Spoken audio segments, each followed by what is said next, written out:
back in, I want to say 2010, when he equalled the long-standing record for the most goals kicked in a match. He kicked 24 goals in Blackpool Panthers' demolition of the then Gateshead Thunder. I think it was 132-0 maybe or something, and he kicked him from everywhere. It was an absolutely fantastic goal-kicking performance. So Tom Hemingway retires with his name somewhere in the record book. So good luck to him in retirement. Yeah. Oldham have signed centre Cameron Leeming for the remainder of the campaign. The 23-year-old has previously spent time at Hunslet, Keighley and Dewsbury since returning from a year in Australia. I don't have how to say on that one. Okay. Do you? Is he related to Cruz? I think he's his brother. There you go. That's the extent of... Barrow have signed Wigan back rower Liam Paisley on a deal until the end of the season. Paisley, who's 21, has been playing on dual reg with Swinton, with the Warriors seemingly reluctant to let him go out on a month's loan, but they have now agreed for his release and he's linked up with the Raiders. So it seems like this is a permanent departure from Wigan to Barrow for Liam Paisley, going back to where he's from. And going somewhere where he can get guaranteed game time, the signing a player who had Super League potential in my eyes. So that's a very good signing for Barrow. Yep. Featherstone prop Spencer Darley has rejoined Keighley for a second loan spell this year. The front rower had joined the Cougars for the remainder of the season from Rovers. Hull KR halfback Mikey Lewis will extend his loan to Newcastle on a week-by-week basis. The 17-year-old has recently enjoyed a one-month loan spell at Thunder, scoring 2 tries and kicking 11 goals in 3 appearances. And League One side Keighley have announced the signing of David Wheatman until the end of the 2019 season, a loose forward by trade who can move around in the pack if required. Wheatman joins the club after requesting a release from Newcastle Thunder earlier this week. So that's a one in, one out at Newcastle situation. Right, Great Britain news. Ian Watson and Danny Ward have been appointed as assistant coaches to Wayne Bennett for the return of Great Britain Rugby League Lions this autumn. Watson obviously is one of the most capped players that Wales have ever had. Ward won a cap for England back in 2004. Both are very highly regarded as young up-and-coming Super League coaches, so they've been put onto the coaching staff along with Wayne Bennett for Great Britain in the autumn, which is exciting for both of them. A Danny Ward aside for you, Sarah. Yeah. On Saturday, it was, I don't know, everywhere in the north has these things, but I think they call them different things. In where I live, we call them club days. Okay. Some people call them like Carnival Day or Fair Day or what have you, but we call them club days where I live, and it's where, you know, like the whole town comes out and all the churches get, and all the schools and all the stuff like that get like processions, and they come trailers towed by tractors and all that sort of stuff. Yeah. Marching band, Morris dancers and that sort of stuff. Anyway, it was that day in Lytham on Saturday at the weekend, and traditionally it's a day where you tend to get drunk. I got drunk on Saturday, and recently when I've been getting drunk, I'm starting to have some really weird dreams. And on Saturday night, I dreamt that Danny Ward was given the job as Leeds Rhinos head coach. Right. Somehow, me and Dom, the Hodge, were able to get to some exclusive access of the press conference. Okay. You see, that doesn't surprise me with Dom. I can believe that. Yeah, well, this is... and then... I think it was Dom probably that got us in the door. Let's not question that too much. I think you're right on that. But what happened next was we found out that Danny Ward was gay, and that Leeds wouldn't let his boyfriend go to watch the press conference. So me and Dom had left the press conference and accidentally stumbled across Danny Ward's husband or boyfriend or whatever it was, and that was my dream. Wow. What is that? I don't know, but can we just say we're not, making any claims here about anything? It is Mark's dream. It's all in my imagination, yeah. That these Ian Watson wasn't in my dream, so I can't comment on whether or not he's allowed to take his significant other to press conferences. No. What I do know though is I'm a big fan of this move. Are you? Yeah, I think it's good. I think getting young British coaches into these positions will benefit them, benefit their clubs, benefit hopefully the setup and things like that. Yeah, and also I feel like they've both got good skills that maybe Britain probably aren't an underdog because we're playing against New Zealand, Tonga, and not against the Aussies. But they bring good qualities that they've both worked with teams that are underdogs. They've managed to get those teams together very well. So if they can bring that to the Great Britain environment where you got less time to get the team together, I think Danny Ward has certainly shown very good skills in that regard, and Watson just seems to just be a coach of the level that he never quite reached in his playing days in terms of what he sees and what he tells his players. And I've said this before on the show, when I've watched Salford games, he seems to be quite hands-on at times on the sideline talking to the players, especially to his halfbacks. So I think that both of them will bring great stuff to that setup. Yep. Right, we're going to run through a few stories here that we weren't going to necessarily talk about, but we're glad that people have raised them, and so we will talk about them. The first one is that the Brixton Bulls ladies team has folded for a lack of anyone to play against, and it was Dr. Hideous who brought this to our attention, David Cantrell, and he said, people are grumbling about the RFL not doing anything to help, but I'm not sure what they can do.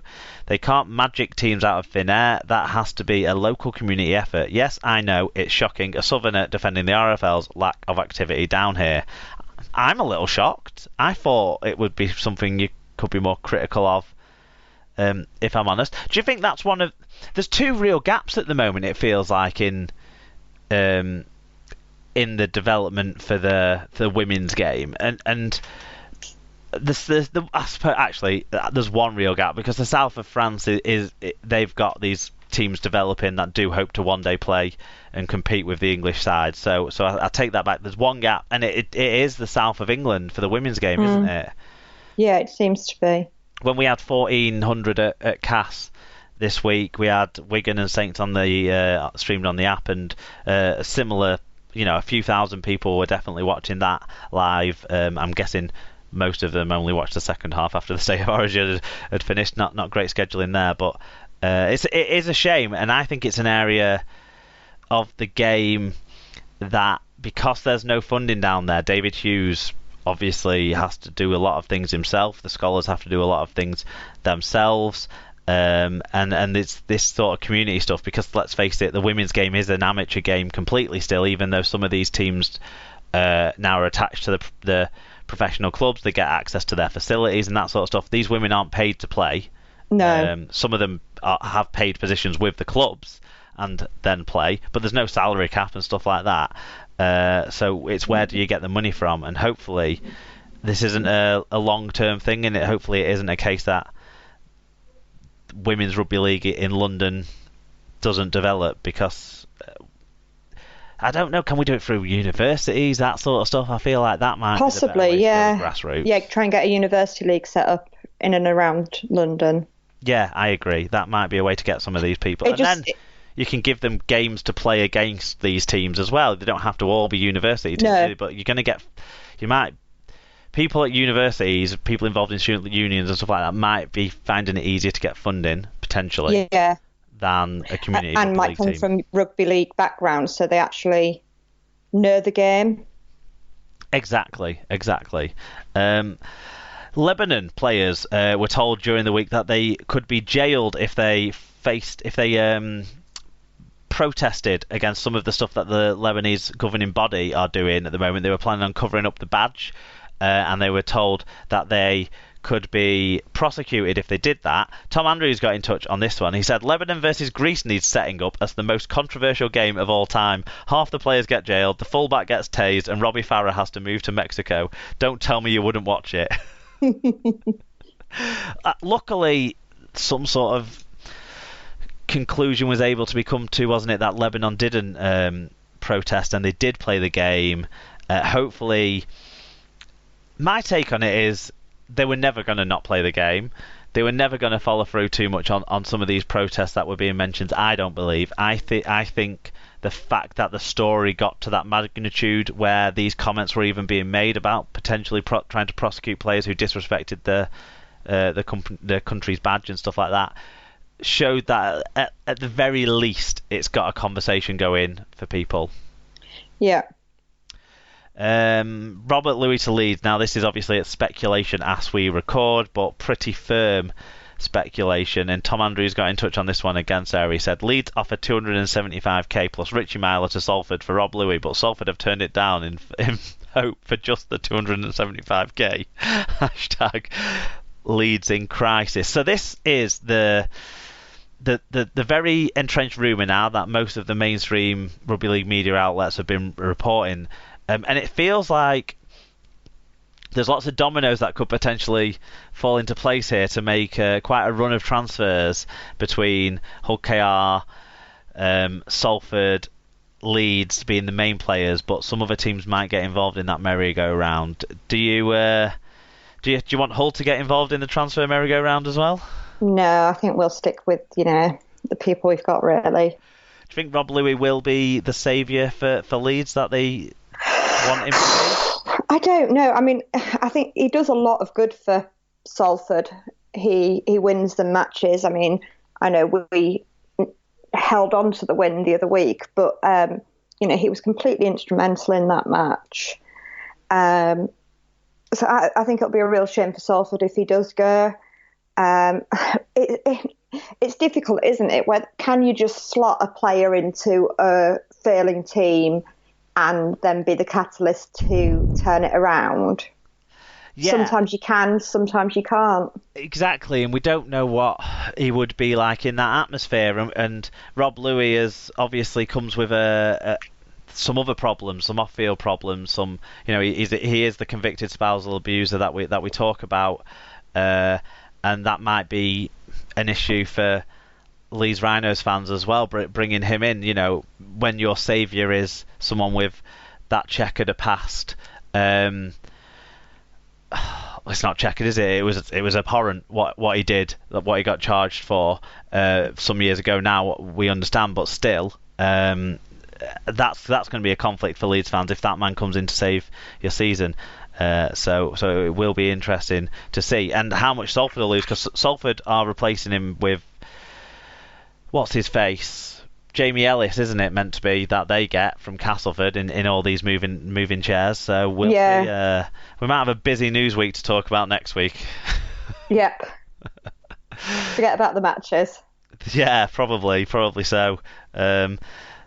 Although there's some interesting matches to talk about next week, definitely. Every week seems pivotal at the moment. We're going to get to the match reviews from the weekend just gone, but we've just got one more news story to talk about. Sarah, do you want to take us through one of the more worrying news stories of the week, I suppose? And finally, Manu Vatuvei may never be able to play rugby league again after being diagnosed with a brain cyst. The 33-year-old, who is New Zealand Warriors' all-time leading try scorer with 152, hasn't played since 2017 and left Salford the following year with 5 months to run on his contract. Vatuvei announced plans to launch a boxing career in 2018, but after one knockout victory was told he couldn't get in the ring again. And Tom Andrews got in touch to say, wishing him a good recovery. Hopefully he can fulfil his dream of making a comeback at some level. Yeah, definitely. He's a character. He's been a character in our game. I think everyone who has a good support of rugby league knows the name Manu Vatuvei. So I think it's a shame that someone with so much sporting potential, he could have been a contender, has got to step aside. Obviously, the leg injuries that he got at Salford kind of put pay to his rugby career to some extent, and now this brain cyst is definitely something that you don't want to be doing either boxing or rugby league with. So hopefully he gets fully and completely operated on and is very successful in his recovery and lives a long and healthy life. Yeah. Right. That's news done. It's time to talk about round 19 next, as we get into Super League match reviews.